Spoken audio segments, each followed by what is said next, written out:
अस्सलाम वालेकुम बच्चों, उम्मीद करता हूँ आप सब खैर वाफियत से होंगे। आज हम अल्कोहल्स का एक बहुत ही इम्पोर्टेंट टॉपिक पढ़ने वाले हैं, जो कि इस साल जो एग्ज़ाम आने वाले हैं पेपर में जो सवालात आएंगे इस चैप्टर में से, ये जो सवाल है ये बहुत ही ज़्यादा इम्पोर्टेंट है। One of the most important question मैं ये कह सकता हूँ कि जिसके आने के इस साल हर बोर्ड के अंदर बहुत ज़्यादा चांसेस होंगे, और इस चैप्टर में से स्कीम के अंदर भी एक लॉन्ग क्वेश्चन है। तो आज का जो टॉपिक होने वाला है ये बहुत ही ज़्यादा इम्पोर्टेंट है। अगर आप आज के लेक्चर को मिस करते हैं तो आप एक मोस्ट इम्पोर्टेंट क्वेश्चन को छोड़ देंगे। तो वीडियो को लास्ट तक ज़रूर देखिएगा, क्योंकि आज का लेक्चर बहुत इम्पोर्टेंट होने वाला है। तो आइए वीडियो का आगाज़ करते हैं। तो आज हम पढ़ेंगे comparison of method for ethanol production, कि जो हमने पीछे लास्ट लेक्चर के अंदर दो टॉपिक्स हमने पढ़े थे। उसके अंदर हमने देखा था कि फर्मेंटेशन का जो मेथड है, जो कि हम ग्लूकोज़ की फर्मेंटेशन करते हैं बाय यूजिंग यीस्ट, वो, और जो सेकंड हमने मेथड पढ़ा था जिसके अंदर हमने देखा था कि हाइड्रेशन ऑफ अल्कीन से जो एथेनॉल प्रोड्यूस होती है। अब इन दोनों का हम कंपैरिजन देखेंगे कि किस मेथड में क्या बेहतरी है, कौन सा मेथड ज़्यादा एफिशिएंट है। आज हम इसके बारे में जानेंगे, और ये मोस्ट इम्पॉर्टेंट लॉन्ग क्वेश्चन है, और इस चैप्टर में से 5 नंबर का क्वेश्चन आना है। और मुझे बहुत ज़्यादा उम्मीद है कि ये जो सवाल है ये उस हवाले से बहुत ज़्यादा इम्पोर्टेंट होने वाला है। तो सबसे पहले हम बात करते हैं हाइड्रेशन ऑफ इथीन की। तो जैसे कि आप लोग जानते हैं, हाइड्रेशन का मतलब क्या होता है? Addition of water in alkenes, कि जब आप इथीन के अंदर वाटर मालिक्यूल्स को ऐड करेंगे तो उस मेथड को हम क्या कहते हैं? Hydration of ethene. अब ये जो मेथड था, ये मेथड जो है परफॉर्म्ड एट हाई टेम्परेचर। ये आपने देखा था कि इसको हम हाई टेम्परेचर के ऊपर परफॉर्म करते हैं। तो यहाँ पे जो हमने नेसेसरी कंडीशंस पढ़ी थी, तो वो हमने पढ़ी थी 3, कि इसके अंदर जो है फास्फोरिक एसिड होता है, इसके अलावा हाई टेम्परेचर देना पड़ता है जो कि 300 डिग्री सेल्सियस होता है, और 60 ATM प्रेशर जो है, यानी कि हाई प्रेशर भी हमें यहाँ पे प्रोवाइड करना पड़ता है। तो पहले नंबर पे आपने बात ये याद रखनी है कि ये जो रिएक्शन हम करते हैं हाइड्रेशन ऑफ इथीन का, तो ये हाई टेम्परेचर पे होता है और हाई प्रेशर के ऊपर होता है, और इसके लिए हम एक एसिडिक इन्वायरमेंट बनाते हैं। तो या तो उसके अंदर हम फास्फोरिक एसिड इस्तेमाल करेंगे, या हाइड्रेशन के लिए हम H2SO4 को भी इस्तेमाल कर सकते हैं। दूसरे नंबर पे starting material for the process is obtained from crude oil. ये बहुत इंपॉर्टेंट बात है कि यहाँ पे जो स्टार्टिंग मटेरियल होता है वो बेसिकली हासिल कहाँ से किया जाता है? क्रूड ऑयल से हासिल किया जाता है। अब क्रूड ऑयल क्या होता है? ज़मीन से हासिल होने वाला जो रॉ फॉर्म के अंदर जो ऑयल हासिल होता है, जिसे हम पेट्रोलियम कहते हैं, वो असल में हमारा क्रूड ऑयल होता है। अब जो क्रूड ऑयल है, जब आप उसकी फ्रैक्शनल डिस्टिलेशन करेंगे तो फ्रैक्शनल डिस्टिलेशन से आप लोगों को उसमें से इथीन हासिल होती है। अब वो जो इथीन है हम यहाँ पे इस्तेमाल करते हैं हाइड्रेशन करने के लिए। तो उस इथीन के अंदर जब हम वाटर मालिक्यूल को ऐड करेंगे तो उस तरीके से हम इसको करते हैं। तो बेसिकली ये जो मेथड होता है ये एक नॉन रीन्यूएबल रिसोर्स मेथड होता है, कि इसके अंदर हम ऐसे मेथड को इस्तेमाल करते हैं जिसके अंदर इथीन जो है इस्तेमाल हो जाती है और उसको हम दोबारा से इस्तेमाल नहीं कर सकते। तो ये एक नॉन रीन्यूएबल मेथड होता है जिसके अंदर हम क्रूड ऑयल का इस्तेमाल करके इथीन हासिल करते हैं, फिर वो इथीन जो है उसकी हम हाइड्रेशन करते हैं। तो ये यहाँ पे है सेकंड पॉइंट। थर्ड पॉइंट क्या है? The rate of reaction is very high. Rate of reaction का मतलब क्या होता है कि यहाँ पे जो रिएक्शन की जो रफ्तार होती है वो बहुत तेज़ होती है। रिएक्शन बड़ी तेज़ी के साथ ये होता है जिसके जब हम हाइड्रेशन करते हैं। उसके बाद चौथे नंबर पे क्या है? This reaction produce relatively pure alcohol. ये हमने पहले भी डिस्कस किया था कि इस मेथड के अंदर जो हमें अल्कोहल हासिल होती है ये बेसिकली बेहतर होती है जो हम फर्मेंटेशन से हासिल करते हैं। तो ये रिलेटिवली प्योर फॉर्म के अंदर हमें यहाँ से अल्कोहल हासिल होगी, क्योंकि यहाँ पे जो परसेंटेज हासिल हो रही थी वो थी 15%। तो यहाँ पे जो है इससे बेहतर मिकदार के अंदर हमें अल्कोहल हासिल होगी। तो ये मेथड जो है ज़्यादा एफिशिएंट है फॉर द प्योर अल्कोहल। पाँचवें नंबर पे जो पॉइंट है, ethanol produce in this reaction is expensive. इस रिएक्शन से जो हमें एथेनॉल हासिल होती है वो बहुत एक्सपेंसिव होती है। क्यों? क्योंकि इस रिएक्शन को करवाने के लिए हमें एक्सटर्नल कंडीशंस प्रोवाइड करनी पड़ती हैं, जिसके अंदर हम फास्फोरिक एसिड इस्तेमाल कर रहे हैं, जिसके अंदर हम हाई प्रेशर इस्तेमाल कर रहे हैं, जिसके ज़रिए हम प्रेशर अप्लाई करेंगे, वो इक्विपमेंट भी चाहिए होगा। टेम्परेचर के लिए हमें फर्नेस का भी इस्तेमाल करना पड़ेगा हाई टेम्परेचर को अचीव करने के लिए। तो इन कंडीशंस को मीट करने के लिए, ताकि हमें वहाँ पे एथेनॉल हासिल हो, ये एथेनॉल हमें बेसिकली एक्सपेंसिव पड़ती हैं as compared to fermentation process है। इसी तरीके से हम फर्मेंटेशन की बात कर लेते हैं। अब जो फर्मेंटेशन है, इसके अंदर हम क्या देख रहे थे, हमने ये देखा था कि जो फर्मेंटेशन का प्रोसेस है यीस्ट की प्रेजेंस में, ये 35 डिग्री सेल्सियस में होता है, और इसके लिए एटमॉस्फेरिक प्रेशर जो होता है वो बिल्कुल नॉर्मल होता है। 1 एटमॉस्फेरिक प्रेशर के ऊपर फर्मेंटेशन का प्रोसेस हो जाता है। सिंपल सिर्फ एक चीज़ इसमें होती है, जो कि टेम्परेचर जो है, टेम्परेचर इसका हमें 35 डिग्री सेल्सियस ही रखना पड़ता है। तो पहला पॉइंट आप इसका ये कर सकते हैं। उसके बाद the starting material for this method is renewable. यहाँ पे जो स्टार्टिंग मटीरियल है जिससे ये रिएक्शन स्टार्ट हो रहा है, ये बेसिकली रीन्यूएबल होता है, हम इसको दोबारा भी इस्तेमाल कर सकते हैं। तो इस तरीके से जो दूसरा पॉइंट आपका यहाँ पे क्लियर हो जाएगा। तो ये एक रीन्यूएबल मेथड होता है जिसके अंदर हम स्टार्टिंग मटेरियल को दोबारा भी इस्तेमाल कर सकते हैं। जैसे कि शुगर केन हो गई, शुगर केन जो है ये बेसिकली जब एक दफ़ा इस्तेमाल हो जाएगी तो आप इसको दोबारा भी इस्तेमाल कर सकते हैं। तो ये एक रीन्यूएबल एनर्जी रिसोर्स है, ये एक रीन्यूएबल एनर्जी मेथड है जिसके अंदर हम स्टार्टिंग मटेरियल को इस्तेमाल करते हैं। तीसरे नंबर पे, this reaction produce 50% alcohol which need further distillation to increase the concentration, it need energy। अब यहाँ पे हमने बात करनी है, क्या बात करेंगे हम, कि इस मेथड से, जो फर्मेंटेशन का मेथड है, इससे जो आपको एथेनॉल हासिल होगी वो 15% बस प्योर होगी। ये हमने पहले लास्ट लेक्चर में भी डिस्कस किया था। यहाँ पे जो आपको एथेनॉल हासिल होती है ये सिर्फ़ और सिर्फ 15% प्योर होती है, और अगर आप इसको मज़ीद इसकी कंसंट्रेशन को इम्प्रूव करना चाहते हैं तो आपको क्या करना पड़ेगा, डिस्टिलेशन करनी पड़ेगी। तो डिस्टिलेशन करके इसके अंदर जो इम्प्योरिटीज़ हैं आप उनको रिमूव करोगे, फिर यहाँ पे एथेनॉल की कंसंट्रेशन आहिस्ता आहिस्ता बेहतर हो जाएगी, तो इसकी प्योरिटी भी बेहतर होती जाएगी। तो ये आप लोगों ने याद रखना है। चौथे नंबर पे, the rate of reaction is very slow. अब ये जो फर्मेंटेशन का प्रोसेस है ये बहुत स्लो प्रोसेस होता है, बाज़ इसके अंदर दिन लग सकते हैं पूरा होने के लिए, और ये जो प्रोसेस है क्योंकि नेचुरल होता है, बायोलॉजिकल प्रोसेस होता है, इस वजह से ये जो प्रोसेस होता है बहुत स्लो होता है। पाँचवें नंबर पे, the ethanol produce in this reaction is cheap. वो एथेनॉल जो इस रिएक्शन के अंदर हमें हासिल होती है वो पिछले प्रोसेस जो हमने पढ़ा है हाइड्रेशन ऑफ इथीन, उससे ये चीपर होती है। तो आप लोगों ने ये बात याद रखनी है। यहाँ पे ये 5 पॉइंट हमने कवर किए हैं। सबसे पहले है टेम्परेचर 35 होना चाहिए। स्टार्टिंग मटेरियल जो है यहाँ पे रीन्यूएबल था, जबकि पहले क्या था, नॉन रीन्यूएबल था, क्योंकि वहाँ पे क्रूड ऑयल इस्तेमाल हो रहा था। यहाँ पे हम केन शुगर को इस्तेमाल कर लेते हैं, इस वजह से ये एक रीन्यूएबल सोर्स होता है। तीसरे नंबर पे यहाँ पे जो आपको एथेनॉल हासिल होती है वो 15% अल्कोहल होती है, और इसकी अगर आप प्योरिटी को इम्प्रूव करना चाहते हैं तो आप डिस्टिलेशन का प्रोसेस करके इसकी कंसंट्रेशन को मज़ीद बेहतर कर सकते हैं। और चौथे नंबर पे जो हमने पढ़ा है, रिएक्शन स्टार्ट में स्लो होता है और इसको कंप्लीट होने के लिए कई दिन भी लग सकते हैं। और एथेनॉल जो इस तरीके से हासिल होती है ये बेसिकली चीप होती है, कदरे जो है ये सस्ती होती है, जो कि हम पहले प्रोसेस पढ़ चुके हैं।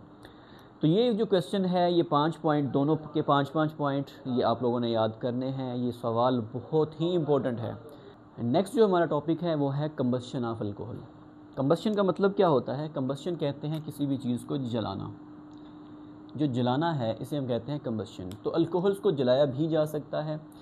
It means alcohols are flammable. Alcohol को हम जला सकते हैं। क्यों जला सकते हैं? बिकॉज इसके अंदर भी हमारे पास हाइड्रोकार्बन्स की चेन मौजूद होती है। अल्केन्स जो हैं बेसिकली, जैसे अल्केन्स को जलाया जा सकता है, अल्कीन्स को जलाया जा सकता है, अल्काइंस को भी जलाया जा सकता है, अल्कोहल्स को भी हम जला सकते हैं। क्योंकि जब भी एयर की प्रेजेंस हो, एयर की प्रेजेंस के अंदर जब हम अल्कोहल्स को जलाएंगे तो इसके नतीजे में हमेशा कार्बन डाइऑक्साइड पैदा होगी, वाटर पैदा होगा, और लार्ज अमाउंट ऑफ हीट जो है वो भी इवॉल्व होगी। तो जैसे कि बेसिक आप लोगों ने रूल पढ़ा है कंबस्शन का, कंबस्शन के अंदर होता क्या है, कोई भी जो चीज़ है, चाहे वो हाइड्रोकार्बन है, अल्कोहल है, अल्कीन है, अल्केन है, जब आप उनको जलाएंगे इन दी प्रेजेंस ऑफ ऑक्सीजन तो उसके अंदर जो CH बॉन्ड्स होते हैं वो टूट जाते हैं। उनके टूटने से वहाँ पे हीट एनर्जी इवॉल्व होती है, और जो एंड प्रोडक्ट बनते हैं उसके अंदर कार्बन डाइऑक्साइड और वाटर मॉलिक्यूल भी रिलीज़ होते हैं। तो इसके अंदर भी सेम यही काम होता है। जैसे कि मेथनॉल है, इसका फार्मूला क्या है? CH3OH।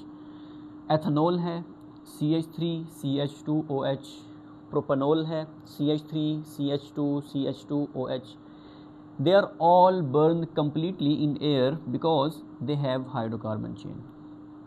अब जितनी भी ये हमारे पास अल्कोहल्स हैं, जैसे कि मेथनॉल है, एथनॉल है, प्रोपेनॉल है, इनको हम कम्प्लीटली हवा की मौजूदगी में जला सकते हैं। हवा की मौजूदगी में ये जल सकते हैं, क्यों? क्योंकि इनके अंदर मौजूद होते हैं हाइड्रोकार्बन चेन। तो ये शॉर्ट क्वेश्चन में आप लोगों को पूछा जा सकता है कि इनको हम क्यों जला सकते हैं। ये जो आपके पास अल्कोहल्स हैं, मेथनॉल है, एथनॉल है, प्रोपेनॉल है, इनको हम हवा की मौजूदगी में क्यों जला सकते हैं? क्योंकि इनके अंदर हाइड्रोकार्बन की चेन मौजूद होती हैं। जैसे कि CH2 लगे हुए हैं, CH3 CH2, ये हाइड्रोकार्बन्स की चेन है। इसके अंदर हाइड्रोकार्बन्स की चेन मौजूद होती हैं, इस वजह से इनको जलाना भी आसान होता है। अब इसको समझने के लिए हम यहाँ पे एक छोटा सा रिएक्शन देखते हैं कि हमारे पास हमने क्या किया है। मेथनॉल नहीं है, यहाँ पे आपके पास 2 मोल हैं। एक मोल यहाँ पे ये वाला है मेथनॉल का, और एक मोल आपके पास ये है मेथनॉल का। अब ये 2 मोल हमने मेथनॉल के लिए हैं और इसको हम ऑक्सीजन की प्रेजेंस के अंदर जलाएंगे। तो यहाँ पे 3 मोल हमने किसके लिए हैं? ऑक्सीजन के लिए हैं। अब होगा क्या यहाँ पे जो ये जो 2 OH हैं, एक OH और एक हाइड्रोजन, ये मिलके यहाँ पे क्या करेंगे? यहाँ पे एक वाटर मॉलिक्यूल बना देंगे। इसी तरीके से यहाँ पे ये जो 2 OH और हाइड्रोजन है, ये दोनों मिलके एक और वाटर मॉलिक्यूल को बना देंगे। तो यहाँ पे एक वाटर मॉलिक्यूल यहाँ से रिलीज़ हो जाएगा, एक वाटर मॉलिक्यूल यहाँ से रिलीज़ हो जाएगा। इसी तरीके से यहाँ से ये 2 हाइड्रोजन इस एक ऑक्सीजन के साथ बाइंड कर जाएंगे, और यहाँ से ये 2 हाइड्रोजन जो हैं ये इस ऑक्सीजन के साथ बाइंड कर जाएंगे। तो इस तरीके से यहाँ से 2 वाटर मॉलिक्यूल ये रिलीज़ हुए, 2 वाटर मॉलिक्यूल यहाँ से बनेंगे, तो टोटल हमारे पास 4 वाटर मॉलिक्यूल हासिल हो जाएंगे। और पीछे हमारे पास क्या बचा? 4 ऑक्सीजन बचे और 2 कार्बन बचे। तो हर कार्बन जो है 2-2 ऑक्सीजन को लेके 2 कार्बन डाइऑक्साइड यहाँ पे बना देगा। तो इस तरीके से जितनी भी ये इसके अंदर कार्बन यानी कि CH बॉन्ड और COH बॉन्ड हैं, ये सारे के सारे यहाँ पे ब्रेक हो जाएंगे। कार्बन कार्बन जो है ये 2 ऑक्सीजन के साथ मिलके 2 कार्बन डाइऑक्साइड बना देंगे, और हाइड्रोजन जो है ये भी ऑक्सीजन के साथ मिलके 4 वाटर मॉलिक्यूल्स को बना देंगे। अब यहाँ पे क्योंकि बॉन्ड टूट रहे हैं, तो इसके दौरान जो यहाँ पे हीट एनर्जी रिलीज़ होती है वो होती है -723 किलो जूल पर मोल। ये जो नेगेटिव साइन है ये बेसिकली क्या इंडिकेट करता है? ये इंडिकेट ये करता है कि जो रिएक्शन है ये एक्सोथर्मिक है, यानी कि हीट एनर्जी जो है वो एनवायरनमेंट की तरफ मूव कर रही है, इवॉल्व हो रही है। तो ये बात आप लोगों ने याद रखनी है, क्योंकि ये एक्सोथर्मिक प्रोसेस होता है, इस वजह से यहाँ पे ये नेगेटिव साइन हम लगाते हैं। तो इस तरीके से एथनॉल, ये जो मेथनॉल है, इसको हम क्या कर देते हैं? कंबस्शन के प्रोसेस में से गुजार देते हैं। तो इसका मतलब क्या हुआ? ड्यूरिंग कंबस्शन के दौरान क्या होता है? वीकर बॉन्ड CH, ये जो CH के बॉन्ड होते हैं, ये बॉन्ड जो कि CH2 के अंदर मौजूद हैं, स्टार्ट ब्रेकिंग, ये क्या करते हैं? टूटना शुरू हो जाते हैं। क्योंकि ये कमज़ोर बॉन्ड होते हैं, ये बॉन्ड जो है टूटना शुरू हो जाते हैं, और इनको जब तोड़ा जाता है तो स्ट्रॉन्गर बॉन्ड बनते हैं। स्ट्रॉन्गर बॉन्ड कौन सा होता है? कार्बन डाइऑक्साइड के अंदर कार्बन और ऑक्सीजन का बॉन्ड, और वाटर के अंदर OH का जो बॉन्ड होता है, ये बॉन्ड उससे CH बॉन्ड से थोड़े स्ट्रॉन्ग होते हैं। तो यहाँ पे ये 2 बॉन्ड बनना शुरू हो जाते हैं। जैसे ये कार्बन है, ये ऑक्सीजन के साथ मिला, यहाँ पे ये बॉन्ड बन गया। अब ये हाइड्रोजन और ऑक्सीजन का आपस में मिलकर जो बॉन्ड बनता है, ये कदरे स्ट्रॉन्ग होता है। तो जो वीक बॉन्ड होते हैं अल्कोहल के अंदर, वो टूटते हैं और वहाँ पे स्ट्रॉन्ग बॉन्ड बनना शुरू हो जाते हैं, जो कि कार्बन डाइऑक्साइड और वाटर के बॉन्ड्स मौजूद होते हैं। तो इस तरीके से यहाँ पे कंबस्शन होती है। इसी तरीके से हमने यहाँ पे मेथनॉल की कंबस्शन देखी है, इसी तरीके से हम एथनॉल की कंबस्शन भी देख लेते हैं। अब एथनॉल जो है बेसिकली क्या होती है? एथनॉल के अंदर 2 कार्बन मौजूद होते हैं। आप जानते हैं C2H5OH इसका फार्मूला होता है, जैसे हमने यहाँ पे देखा, यह है एथनॉल। तो इसी फार्मूले को हम यहाँ पे लिख रहे हैं। अब यहाँ पे भी सेम वही केस होगा। क्या होगा? यहाँ से ये जो 2 OH हैं और हाइड्रोजन है, ये मिलके एक वाटर मॉलिक्यूल यहाँ पे रिलीज़ कर देंगे। यहाँ से एक वाटर मॉलिक्यूल बनेगा। इसी तरीके से यहाँ से ये 2 OH और ये ऑक्सीजन, ये आपस में मिलके एक और वाटर मॉलिक्यूल बना देंगे। तो टोटल वाटर मॉलिक्यूल कितने बन गए? एक यहाँ पे बन गया, एक यहाँ पे बन गया।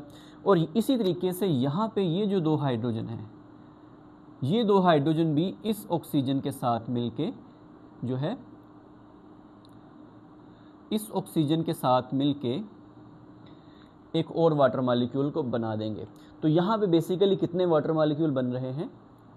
3 वाटर मॉलिक्यूल बन रहे हैं। एक वाटर मॉलिक्यूल यहाँ से, ये 2 हाइड्रोजन एक ऑक्सीजन के साथ मिलेंगे तो 2 वाटर मॉलिक्यूल। इसी तरीके से ये 2 हाइड्रोजन इस ऑक्सीजन के साथ मिलेंगे तो 3 वाटर मॉलिक्यूल बन जाएंगे। अब पीछे हमारे पास क्या बचा? पीछे हमारे पास कार्बन कार्बन का बॉन्ड बचा। अब यहाँ से ये बॉन्ड भी टूटेगा, यहाँ से ये वाला बॉन्ड भी टूटेगा। एक कार्बन जो है इन 2 ऑक्सीजन के साथ बॉन्ड बना लेगा, क्योंकि ये बॉन्ड वीक होता है, ये बॉन्ड यहाँ पे वीक होता है कार्बन कार्बन का, तो कार्बन का ये बॉन्ड टूट जाएगा।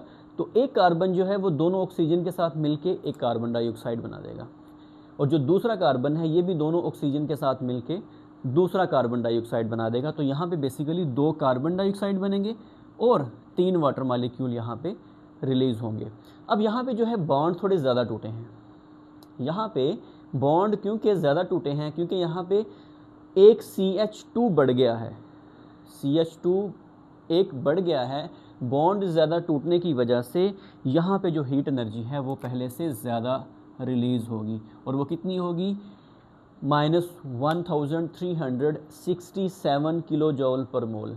इट मीन्स यहाँ से एक बात की क्लैरिटी हमें मिलती है, वो ये कि जैसे जैसे कार्बन की तादाद बढ़ेगी, जैसे जैसे कार्बन की तादाद बढ़ेगी, हीट एनर्जी जो है वो ज़्यादा रिलीज़ होगी, क्योंकि जैसे जैसे कार्बन के बॉन्ड ज़्यादा होंगे उनको तोड़ते हुए ज़्यादा एनर्जी रिलीज़ होगी, इसलिए यहाँ पे हीट एनर्जी भी ज़्यादा रिलीज़ होगी।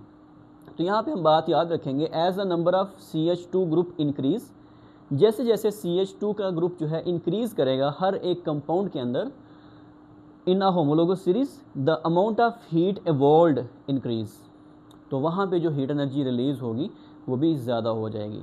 मतलब CH2 के ज़्यादा होने से हीट एनर्जी भी ज़्यादा रिलीज़ होगी। क्यों ज़्यादा होगी? Because CH bonds and CC bond are broken and release more heat energy, कि उस ग्रुप के अंदर जो कार्बन का बॉन्ड है और कार्बन हाइड्रोजन का बॉन्ड है, उस अल्कोहल के अंदर वो बॉन्ड जब टूटेंगे तो उनके टूटने के दौरान वहाँ पे ज़्यादा एनर्जी रिलीज़ होती है। इस वजह से जैसे जैसे कार्बन बढ़ते जाएंगे, अल्कोहल्स का साइज़ बढ़ता जाएगा, तो उससे ज़्यादा एनर्जी रिलीज़ होना शुरू हो जाएगी। मेथनॉल के अंदर कम एनर्जी होगी, एथनॉल में ज़्यादा एनर्जी रिलीज़ होगी, प्रोपेनॉल के अंदर उससे ज़्यादा एनर्जी रिलीज़ होगी, और ब्यूटानॉल के अंदर उससे भी ज़्यादा एनर्जी रिलीज़ होगी। इन 2 एग्जांपल्स को हम यहाँ पे देख लेते हैं। अब यहाँ पे जो एग्जांपल हैं वो ये हैं कि आपके पास 2 मोल हैं प्रोपेनॉल के, और इसको ऑक्सीजन की प्रेजेंस में हम रिएक्शन करवा रहे हैं। तो यहाँ पे जब 2 मोल होंगे तो 9 ऑक्सीजन के मॉलिक्यूल के साथ इसका रिएक्ट होगा। अब 9 मोल्स क्यों लिए गए हैं? क्योंकि उसको हमने कंप्लीटली कंबशन करवानी है, इस वजह से हम यहाँ पे एक्सेसिव ऑक्सीजन का इस्तेमाल करेंगे, इसलिए वो 9 ऑक्सीजन यहाँ पे इस्तेमाल होंगे। इससे क्या होगा? जब ये पूरा का पूरा मॉलिक्यूल टूटेगा, अब यहाँ पे देखिए कितने कार्बन हैं, 1 2 3 कार्बन ये और 2 मोल हैं, 3 एक के हो गए, 3 दूसरे के हो गए, टोटल कितने कार्बन हो गए? 6। तो जब ये मॉलिक्यूल टूटेगा तो 6 कार्बन डाइऑक्साइड यहाँ से बन जाएंगे, यहाँ से 6 कार्बन डाइऑक्साइड बन जाएंगे, और यहाँ पे जो वाटर मॉलिक्यूल रिलीज़ होंगे वो कितने होंगे? 8 होंगे, क्योंकि जब एक मॉलिक्यूल को देखेंगे तो यहाँ पे देखें 8 हाइड्रोजन बनते हैं, 3 4 5 6 7 और ये 8 हाइड्रोजन है। इट मीन्स कि जब 8 हाइड्रोजन होंगे तो 1 मोल से 4 वाटर मॉलिक्यूल बनेंगे, और जब 2 मोल होंगे तो वहाँ पे 8 वाटर मॉलिक्यूल बन जाएंगे, क्योंकि 2 हाइड्रोजन एक से जाते हैं तो फिर 1 वाटर मॉलिक्यूल बनता है। इट मीन्स कि 1 मोल के अंदर जब 8 हाइड्रोजन है तो वहाँ पे वाटर मॉलिक्यूल कितने बनेंगे? 4 बनेंगे, और जब 2 मोल होंगे तो वहाँ पे वाटर मॉलिक्यूल कितने बनेंगे? 8 बनेंगे। तो यहाँ पे 8 वाटर मॉलिक्यूल रिलीज़ होंगे, 6 कार्बन डाइऑक्साइड यहाँ बनेंगे, और क्योंकि यहाँ बॉन्ड ज़्यादा बने हुए हैं, CH2 बढ़ गया है, यहाँ पे कार्बन हाइड्रोजन बॉन्ड ज़्यादा टूटेंगे, इस वजह से यहाँ पे जो हीट एनर्जी चेंज आएगा, जो रिलीज़ होगी वो कितनी होगी? 2017 किलो जॉल पर मोल, यानी कि 2017 किलो जॉल पर मोल एनर्जी यहाँ से इवॉल्व होगी। इसी तरीके से अगर हम ब्यूटानॉल को यहाँ पे कंबस्शन इसकी करवाएं तो सेम यहाँ पे वही काम होगा कि अगर हम 2 मोल लें ब्यूटानॉल के, अब यहाँ पे देखें हाइड्रोजन कितने हैं, यहाँ पे हाइड्रोजन है 3 ये और 2, 5 6 7 8 9 10। अब यहाँ पे 10 हाइड्रोजन हैं और कार्बन कितने हैं? 1 2 3 4 कार्बन हैं। अब 2 मोल हम इस्तेमाल करेंगे तो कार्बन कितने हो गए? 8। इट मीन्स कि यहाँ से कार्बन डाइऑक्साइड कितने बनेंगे? 8 कार्बन डाइऑक्साइड बनेंगे। अब हाइड्रोजन कितने थे? 10। जब 10 हाइड्रोजन हैं तो वहाँ पे वाटर मॉलिक्यूल कितने बनेंगे? 1 मोल से 5। 1 मोल से हमें 5 वाटर मॉलिक्यूल रिलीज़ होंगे, और क्योंकि हमारे पास 2 मोल हैं तो यहाँ पे जो वाटर मॉलिक्यूल बनेंगे वो कितने बनेंगे? 10 बनेंगे। तो इन रिएक्शंस को करते हुए आप लोगों ने इस बात को जहन में रखना है। मैंने यहाँ पे इनको थोड़ा सा ओपन करके लिखा है ताकि आप लोगों को इसकी समझ आ जाए। तो यहाँ पे भी सेम वही चीज़ होगी। तो यहाँ पे जब हाइड्रोजन 10 हैं तो 5 वाटर मॉलिक्यूल बन जाएंगे। तो 2 मोल हैं, क्योंकि अब हाइड्रोजन 20 हो गए तो यहाँ पे जो वाटर मॉलिक्यूल बनेंगे वो कितने बन जाएंगे? 10 वाटर मॉलिक्यूल बन जाएंगे। अब इसके अंदर 8 कार्बन है टोटल, तो कार्बन 8 होने की वजह से यहाँ पे 8 कार्बन डाइऑक्साइड बन जाएंगे। अब यहाँ पे क्योंकि बॉन्ड ज़्यादा टूट रहे हैं तो बॉन्ड ज़्यादा टूटने की वजह से यहाँ पे जो हीट एनर्जी है वो ज़्यादा हो जाएगी, और वो कितनी रिलीज़ होगी? 2676 किलो जॉल पर मोल। इट मीन्स 2676 किलो जॉल पर मोल एनर्जी जो है वो हीट एनर्जी की फॉर्म में इवॉल्व होगी। तो यहाँ से एक बात आप लोगों ने जहन में रखनी है कि जैसे जैसे CH2 ग्रुप्स बढ़ेंगे किसी भी एक अल्कोहल के अंदर, तो वहाँ पे हमेशा जब बॉन्ड को तोड़ा जाएगा कंबस्शन के दौरान तो वहाँ पे हीट एनर्जी ज़्यादा रिलीज़ होगी। होती क्यों है? क्योंकि जब वीक बॉन्ड टूटेंगे, वीक बॉन्ड कौन से हैं? कार्बन हाइड्रोजन का, कार्बन कार्बन का अल्कोहल के अंदर, जब वो टूटेंगे तो उनके टूटने से नए बॉन्ड बनेंगे, जो कि कार्बन ऑक्सीजन का है, और वाटर के अंदर OH का बॉन्ड होता है हाइड्रोजन के साथ, वो स्ट्रॉन्ग बॉन्ड होते हैं। तो वहाँ पे स्ट्रॉन्ग बॉन्ड बनते हैं, इस वजह से यहाँ पे क्या होता है? ये बॉन्ड टूटने के बाद हीट एनर्जी यहाँ से रिलीज़ होती है। तो आई होप कि आज का लेक्चर आपके लिए बहुत हेल्पफुल रहा होगा। तो ये जो सवाल है कंबस्शन वाला, ये भी आपको एज अ लॉन्ग क्वेश्चन पूछा जा सकता है, या सिंपल इसमें से शॉर्ट क्वेश्चन पूछे जा सकते हैं। जैसे कि जैसे जैसे कार्बन अल्कोहल का मालिकुलर मास बढ़ता है या साइज़ बढ़ता है, इसकी जो कंबस्शन के अंदर हीट है वो क्यों ज़्यादा इंक्रीज़ हो जाती है, तो उसके अंदर आप ये आंसर लिख सकते हैं। इसी तरीके से ये पूछा जा सकता है कि जो मेथनॉल, एथनॉल और प्रोपानॉल है, ये क्यों इनकी कंबस्शन हो जाती है, क्योंकि आप इसमें बता सकते हैं क्योंकि इनके अंदर हाइड्रोकार्बन चेन होती है, इसलिए इनके अंदर कंबस्शन का प्रोसेस हो जाता है। तो यहाँ पे ये शॉर्ट क्वेश्चन के तौर पे भी पूछा जा सकता है, और ये लॉन्ग क्वेश्चन के तौर पे भी आप लोगों को पूछा जा सकता है। आई होप कि आज का लेक्चर आपके लिए काफ़ी फ़ायदेमंद रहा होगा। अगर आपका कोई सवाल है, कोई क्यूरी है, या फिर आप लोगों का कोई डाउट है, तो आप कमेंट सेक्शन में पूछ सकते हैं। मैं कोशिश करूँगा कि आप लोगों को उसका भरपूर आंसर दे सकूँ। इंशाल्लाह मुलाकात होती है आपसे नेक्स्ट वीडियो में। अपना बहुत सारा ख्याल रखिएगा। अल्लाह हाफिज़।